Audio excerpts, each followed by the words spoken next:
100 ग्राम हो गया 1 किलो 500 रुपए का, और गाय का घी मिलता है 1 किलो 150 से 200 रुपए का।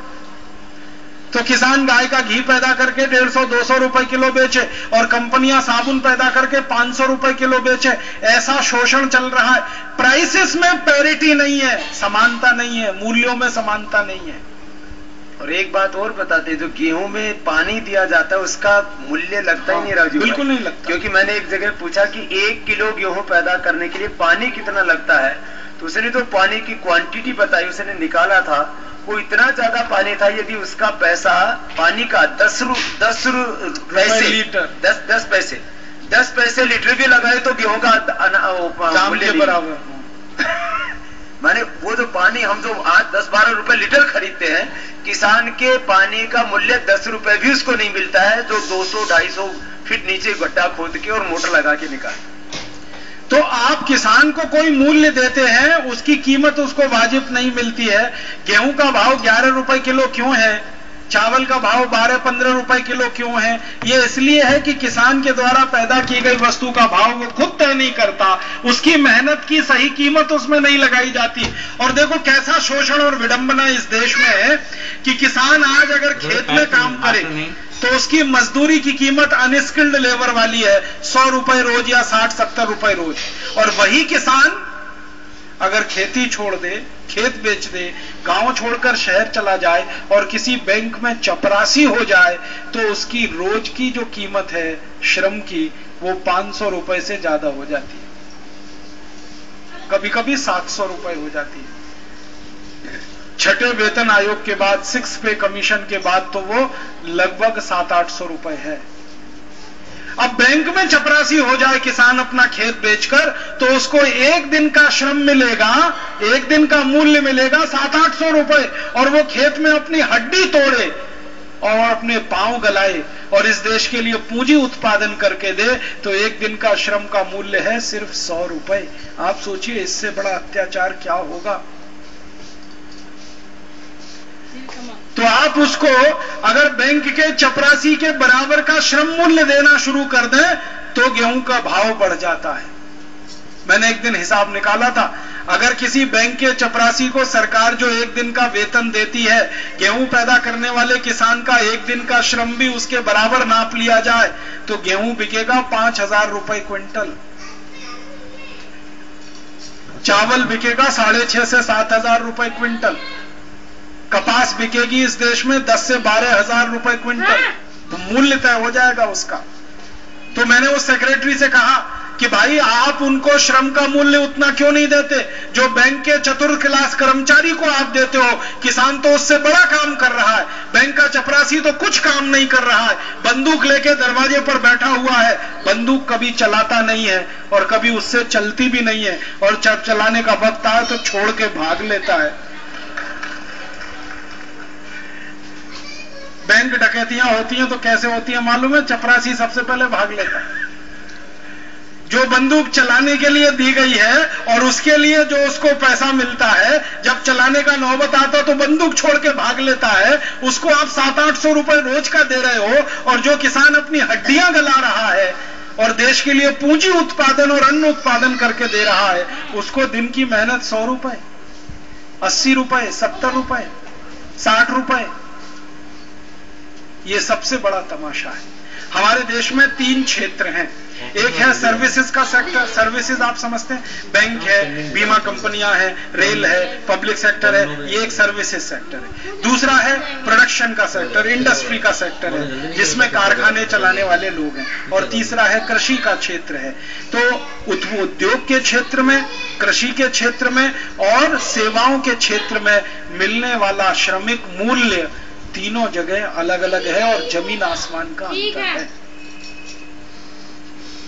कृषि का मूल्य सबसे कम है, उद्योगों का उससे ज्यादा है और सर्विसेज का उससे भी ज्यादा है। मैंने कंप्यूटर चलाना सीख लिया, टाइपिंग ही तो है ना, और वो टाइपिंग करने के लिए अगर मैं थोड़ा मास्टर हो गया तो एक एक दिन का मेरा श्रमिक मूल्य हजारों रुपए में बैठता है। आपको मालूम है सॉफ्टवेयर इंजीनियर्स को 1-1 लाख रुपए, 1.5 लाख रुपए के पैकेज पे नौकरी मिलती है। तो उसका श्रमिक मूल्य रोज का 1000, 1200, 1500 रुपए, 8 घंटे काम कर रहा है, शरीर नहीं तोड़ रहा है, खाली कुर्सी पर बैठा हुआ है, एसी चल रहा है, गाड़ी में आता है, गाड़ी में जाता है, और उसका एक दिन का श्रमिक मूल्य आप हजारों में गिनते हैं। और जो किसान अपनी हड्डियां गलाता है, कमर तोड़ देता है, जिंदगी पूरी होम कर देता है, उसका श्रमिक मूल्य आप एक दिन का 100 रुपए भी नहीं गिनते। जब इतना शोषण होगा तो पूंजी उत्पादन में कमी आएगी। और पूंजी उत्पादन में कमी क्यों आई है इस देश में? हिंदुस्तान में आजादी के पहले जब खेती करने वाला किसान था ना, तो 1 एकड़ में 56 कुंटल चावल पैदा कर लेता था। इतनी उपजाऊ जमीन थी हमारी। 1 एकड़ में 56 कुंटल चावल, 1 एकड़ में 25 से 30 कुंटल गेहूं, 1 एकड़ में 90 मीट्रिक टन गन्ना, 1 एकड़ में 7 से 8 कुंटल कपास।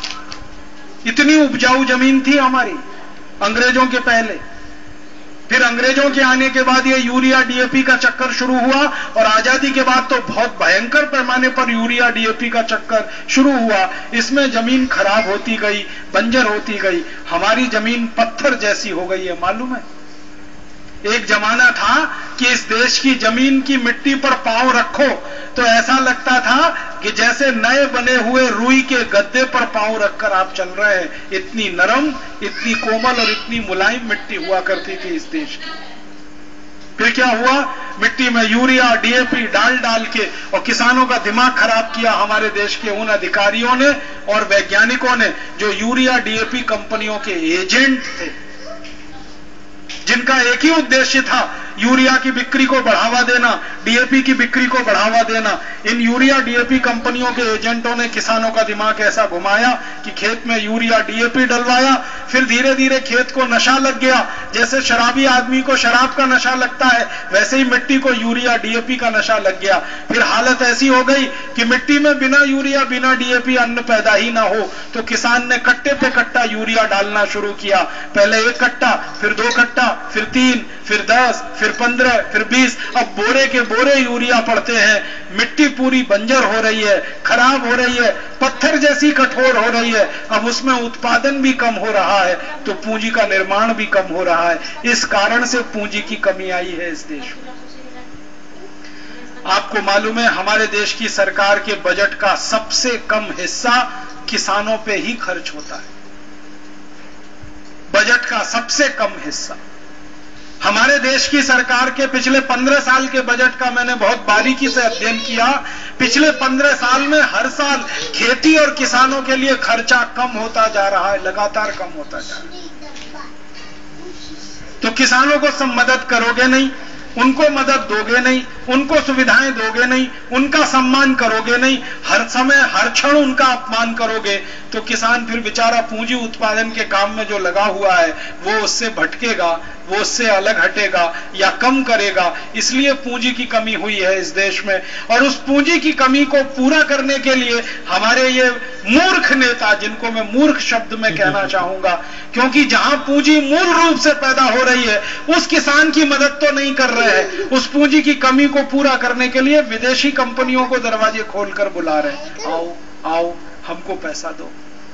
ये कुछ ऐसा किस्सा चल रहा है, मैं आपको एक उदाहरण से समझाता हूँ। एक मरीज है, वो बीमार हो गया, बीमार हो गया तो उसको खून की कमी हो गई, तो क्या करोगे? तो आप कहोगे खून की बोतल चढ़ाओ। 1 बोतल चढ़ाई, 2 बोतल चढ़ाई, 3 बोतल चढ़ाई, फिर मरीज थोड़े दिन में ठीक हो गया, फिर बीमार हो गया, फिर क्या करोगे? फिर 1 बोतल चढ़ाओ, फिर 2 बोतल चढ़ाओ, फिर ठीक हो गया, फिर बीमार हो गया। तो ये बोतल कब तक चढ़ाओगे? बताओ ना।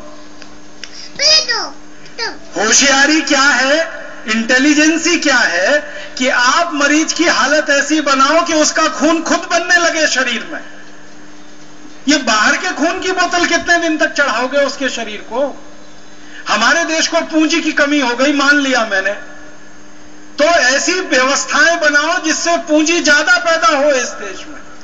ये क्या तरीका है कि बाहर से उधार की पूंजी लेके आओ और इस